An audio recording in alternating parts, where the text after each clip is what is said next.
Je voulais poser une question par rapport à ce que la sœur a posé tout à l'heure. Si la personne qui est convertie pouvait être possédée ou pas. D'accord. Je vous ai suivi et je voulais, si vous pouvez m'éclaircir par rapport à 2 Corinthiens, chapitre 12, à partir du verset 6 et 7. Paul qui dit que, à partir du verset 7, et pour que je ne me sois pas enflé d'orgueil à cause de l'excellence de ces révélations, il m'a été mis une écharpe dans la chair, un ange de Satan, pour me souffleter et m'empêcher de m'enorgueillir. Ok. Et ce que je comprends que le Seigneur, dans sa souveraineté, avait permis qu'il y ait un ange de Satan dans la chair de Paul. Paul, c'était un apôtre, on sait bien qu'il a servi le Seigneur, mais comment ça se fait? Je ne sais pas si vous pouvez m'éclaircir par rapport à ça. Ok. En fait, Paul n'avait pas un démon en lui parce que cela contredirait toute sa doctrine. Toute la doctrine de Paul où il est clairement dit que nous sommes le temple du Saint-Esprit. Donc notre corps, Paul le dit si bien dans 1 Corinthiens 3,16, dans 1 Corinthiens 6,19, notre corps est le temple du Saint-Esprit. Et Paul le dit également si bien dans 1 Thessaloniciens chapitre 4, il dit qu'il faut que les chrétiens possèdent leur corps dans la sainteté. Et dans Romains chapitre 7, il dit également qu'il faisait des choses qu'il ne voulait pas, qu'il faisait des choses, quand il voulait faire le bien, le mal était attaché à lui. Et au chapitre 8 du verset de Romains, au verset 1er, il dit gloire, hein, donc vers Romains 7, au verset 23 par là-bas, il dit gloire soit rendue à Dieu par Jésus-Christ qui m'a délivré. Et dans Romains 8, 1, il dit qu'il n'y a plus de condamnation désormais pour ceux qui sont en Jésus-Christ et qui marchent non selon la chair mais selon la loi. Donc, il y a plein d'autres passages que je pourrais te donner qui disent clairement, qui démontrent clairement que celui qui est en Christ et qui marche dans la sanctification ne peut pas avoir un démon dans son corps, dans son esprit, dans son âme. On est d'accord. Maintenant, quel était le problème de Paul? Donc, de quel problème Paul fait-il allusion quand il parle de son écharde, tout ça là?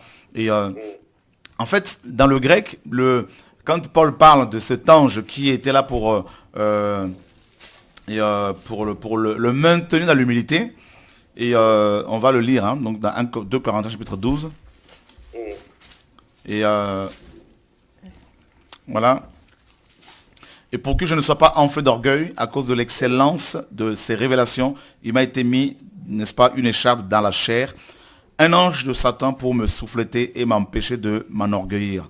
Et en fait, le verbe souffleter ici nous parle des épreuves qui ont un rapport avec l'extérieur. Voilà, donc c'est comme on donne des claques comme ça aux gens, hein, mais de l'extérieur. Et Paul dit justement qu'il a prié pour que le Seigneur l'éloigne de lui. Donc on voit bien qu'il était, n'est-ce pas, à l'extérieur de Paul. Donc voilà, donc s'il était à l'intérieur, Paul dirait, il faut, Seigneur, j'ai prié pour qu'il le sorte de moi. Mais là, il dit qu'il l'éloigne, n'est-ce pas? On ne peut éloigner quelqu'un qui est proche, hein, de nous et non à l'intérieur. Voilà, donc en fait, dans sa chair maintenant, parce que le problème c'est que cette écharpe de là, c'était quoi? Et on a des indices quand même, parce que on voit comment Paul a, n'est-ce pas, souffert. Il a souffert énormément, il le décrit lui-même dans 2 Corinthiens 11. Il dit au verset 23, sont-ils serviteurs de Christ? Je parle en termes extravagants. Je le suis plus encore par les travaux, bien plus par les coups. Donc voilà les coups qu'il recevait, bien plus par les emprisonnements, bien plus souvent danger de mort. 5 fois j'ai reçu des Juifs, 40 coups moins 1. 3 fois j'ai été battu de verge.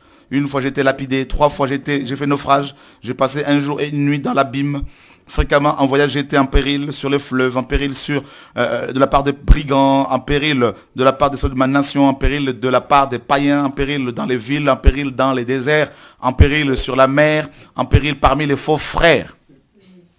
Donc on voit toutes ces souffrances-là, en fait, avaient un rapport avec l'écharde de Paul. Et d'ailleurs, on remonte à son appel.